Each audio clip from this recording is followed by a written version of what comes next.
In this video, we're going to take a look at the Nemosine Fission. Let's jump straight to the end and start with my thoughts on this pen. This is a pen I don't use very often, and I don't use it very often for a couple of reasons. One, it feels very heavy in my hand compared to a lot of other pens, and not that it's heavy that's going to cause a fatigue, but it's heavy that is just heavier than I would prefer.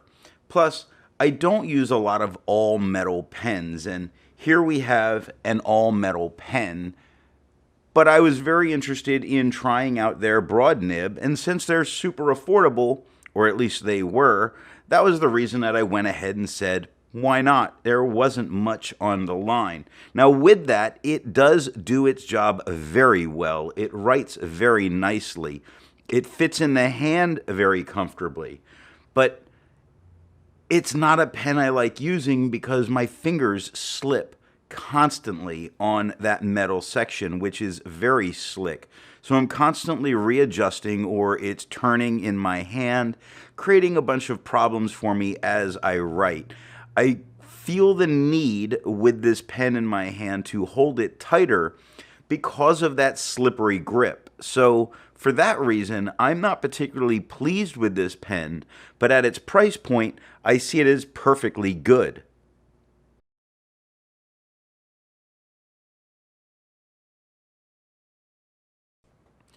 Now that we know how I feel about the Nemosine Fission, let's see how I got to that opinion, starting with the unboxing. The Nemosine Fission came in a box like this.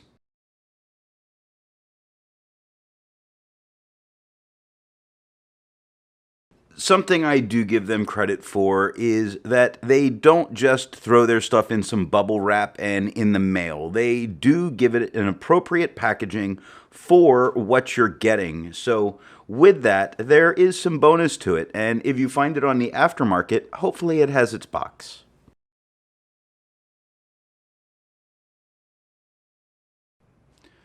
With the pen out of the box, we need to get to the nib. And as long as it doesn't take 20 turns to uncap, I'm generally okay. So how many turns does it take to uncap? The Nemosine Fission takes 1.5 turns to uncap. 1.5 turns to uncap is perfectly good, and really good for the student to be able to use with this pen. And that's where I think a lot of the pen's strength lies, is for the student, where they're throwing this pen perhaps in their backpack a little bit more, or there's a chance of it being treated a little bit more rough. So with that, I do like the fact that it caps at 1.5 turns. This gets us to the nib. This pen has a steel broad nib.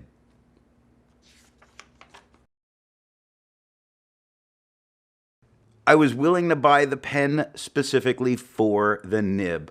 The Mnemosyne nibs have really this very interesting pattern throughout all of it, and I think if you can find some, they're worth getting just to have the pretty design, which is ultimately where I see this lying for me, is a nib with a very pretty design. If you enjoy videos like this, then be sure to hit the subscribe button. Now, let's ink this pen up. The Nemosine Fission is a standard international cartridge or converter filler that holds approximately 0.7 milliliters of ink. The ink for today is Lamy Ruby. Standard international converters, I've already said a few times, are not my favorites. I really do not like using them very much at all.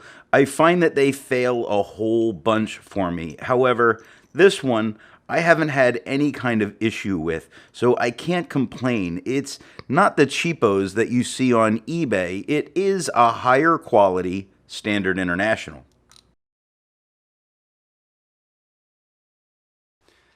As a habit, I don't normally post my pens, but some people like to post pens, and some pens need to be posted to use comfortably.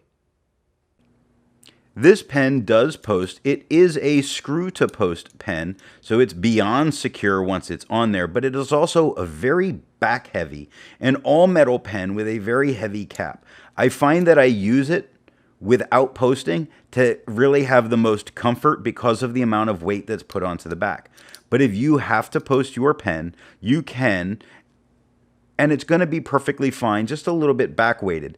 That's where personal preferences come in. Now, the important part, the writing sample.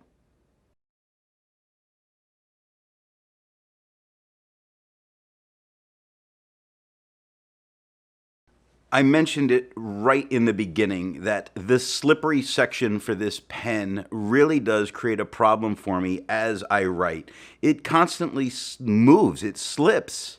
And part of me wants to rough the section up to make the pen more usable, but if I do that, I'm destroying the finish, which there becomes a little bit of that problem.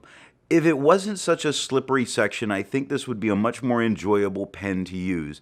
I could probably find a way to not be bothered by the weight of this pen.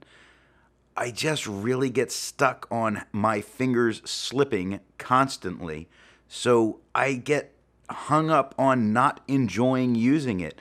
It's the kind of pen that I try to get finished writing what I'm writing so that I can stop using it. So I don't enjoy using this pen much at all. Not to say that you won't if you don't mind metal sections. That's just a big issue. Now, the nib itself is very smooth, very little, almost no feedback at all, although I wouldn't put it at buttery smooth. I would put it at a very smooth nib. And when you're using it on smoother paper like this paper, then you really get an amazing feeling. When combined with an ink that's a bit thicker, then you get truly a standout writing experience once you get past the slippery section. That's me. I can't help but harp on that. It really does bug me. Now, all of that aside, it is comfortable in my hand. That's not any kind of a problem. The writing itself, again, very smooth, very enjoyable. It puts down a nice juicy line, so I can't have any complaints for that. My only complaint about the pen in anything is that metal section. I'm going to be done harping on that now.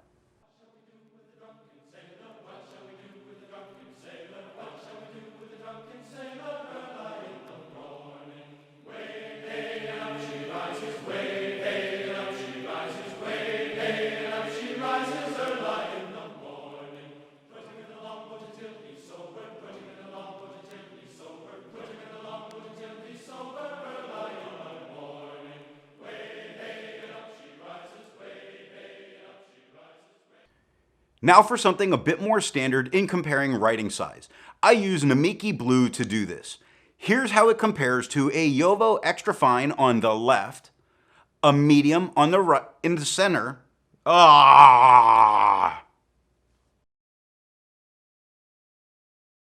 They put out a very good standard line. This is without a doubt a broad line and not more than broad or less than broad. And I do appreciate when I can get a line thickness that I've been expecting from a pen, opposed to being surprised by it, which could ruin the writing experience.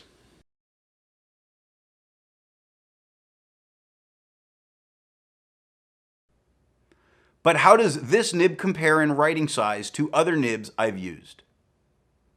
Looking at the writing of a Nemosine Fission with a broad nib, here it is next to a Noodler's Conrad with a Fountain Pen Revolution broad nib, a TWSBI VAC 700 also with a Fountain Pen Revolution broad nib, a Platinum 3776 with a broad nib, a Sailor Pro Gear Rialo with a broad nib, a Lamy All-Star with a broad nib, an Aurora Optima with a broad nib.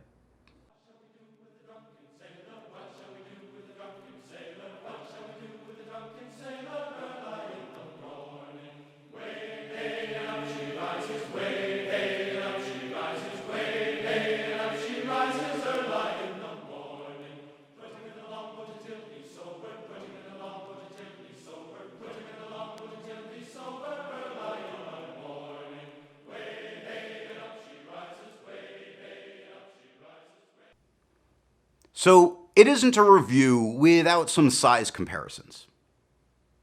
Here it is capped. Here it is uncapped. And here it is posted. This is a larger fountain pen, without a doubt. It's not quite oversized, but it's definitely a little bit larger than an average pen, and especially if you use the screw posting that this pen can do. Of course, if you screw post it, you're going to wind up with a very back-heavy pen, so I don't suggest that unless it's something you really like. At this point, we have a dirty pen, so let's go clean it up.